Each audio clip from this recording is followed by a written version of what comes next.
familia yake iko hapa. Wakati wanadaiwa benki. Mume wake na huyu mama. Tukaenda mlimani maombi ya siku 3. Tukafunga. Tunaomba. Nikamwambia Mungu, najua mtu anayedaiwa ni lazima alipe. Hakuna ujanja kwenye deni. Lakini Mungu, huyu mtu hana. Na anakuja kuuziwa nyumba, shamba. Nikamwambia sasa tunafanya kitendo cha imani. Nikaanza kutoa majani ya mti. Anadaiwa milioni 15. Nikahesabu majani ya miti mpaka ikafika 15. Nikamwambia sasa nakulipia hiyo deni. Ulimwengu wa roho, shika mzigo wa hela. Nikampa yale majani 15. Nilipompa yale majani, tuliposhuka mlimani, Mungu akamkamata mtu akalipa hiyo hela. Hiyo ndio matendo makuu ya Mungu. Unataka kuonaje matendo makuu ya Mungu? Ndio namna hiyo.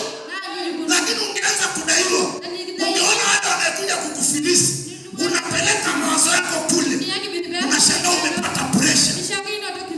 Unashangaa pressure imepanda. Maana unaanza kusema ninauziwa nyumba, nafilisiwa, vitu vinaondoka. Leta Mungu kwenye tatizo. Shida ya watu wengi, hawataki kumleta Mungu wao kwenye matatizo yao. Wamebaki wao wenyewe kwenye matatizo yao. Na ukishabaki kwenye tatizo, lazima upate madhara. Piga kelele, sema nakataa kukaa kwenye matatizo. Kila mtu aseme nakataa kukaa kwenye matatizo. Mwambie natoka kwenye matatizo. Sema basi natoka ili Mungu ndio. Tenda Mungu ndio tangaza Yesu. Sema amina, amina. Piga kelele, sema amina kwa jina la Yesu. Ambia wacha kubaki kwenye matatizo.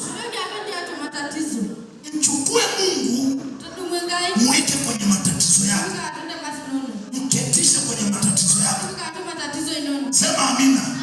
Sema amina kwa jina la Yesu. Na ndio maana leo tunapenda kumshukuru Mungu. Mshukuru Mungu katika kila hali ngumu unayopitia. Hebu wewe unapomshukuru Mungu katika kila hali unayopitia, hata kama ni ya magonjwa, toa sadaka ya shukrani, mshukuru. Na wale pia hata wananifuatilia kwenye mtandao, toa sadaka ya shukrani. Mshukuru Mungu kwa ajili ya HIV ulionayo. Nenda kapime. Mshukuru Mungu kwa ajili ya uvimbe ulionayo. Nenda kapime. Wengi ninaombea kwenye simu na wamepona. Shuhuda ni nyingi. Hebu